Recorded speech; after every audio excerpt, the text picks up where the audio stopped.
Now, next up, I'm delighted to say Andrea Williams has agreed to join us for... Andrea Williams, who is the founder of Christian Concern, to join in this conversation. I put my cards on the table there, and I don't want to get into a debate as such about the merits of what Kate said she believed in, and as John Curtis just said, she's always believed that. She's a wee free, as they say in Scotland, but Margaret Thatcher had a Lord Chancellor who was also a wee free, so it doesn't preclude being an effective senior minister, let alone a leader. What I want to ask you is whether you think politics would be an even poorer place than it now is if folk were not confident enough to express what their deeply held views were on these essentially moral issues and social issues, which many of us feel very strongly about, whether we be fundamentalist Protestants or Roman Catholics or Muslims or Jews. Politics, I think, would be a poorer place if folk like Kate didn't say what she really believed. Absolutely. And isn't it wonderful to, in some ways, to have someone who's given a straight answer to a straight question? And of course, everyone comes to politics with some personal view.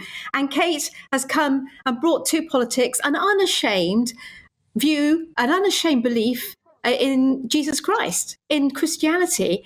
And she said that shapes the whole of the way that she does life. And indeed, I've just come from church this morning, and there it was wonderful to hear of the way in which Jesus Christ served so much that he laid down his life for every person. And the motivation of those of us that follow Jesus is to love him, but also to really love our neighbour and to do justice, to do what is right, to serve the community.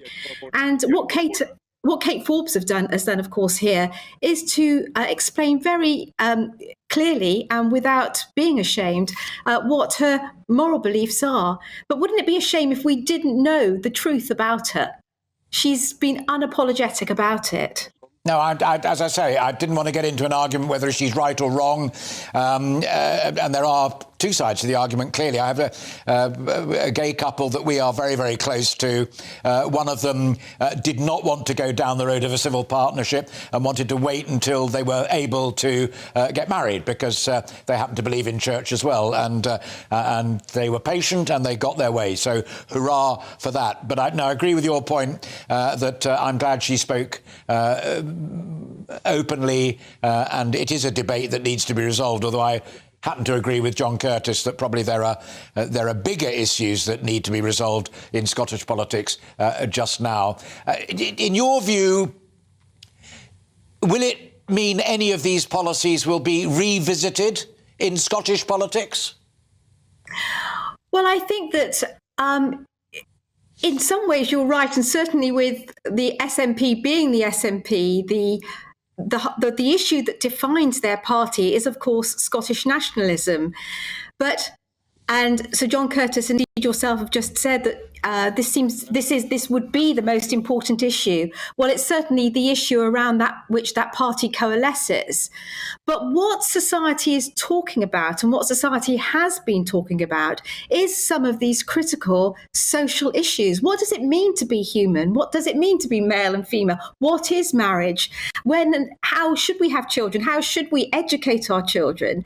So the truth is we can't escape these moral and these social issues which define us as a society, which indeed politically and socially will define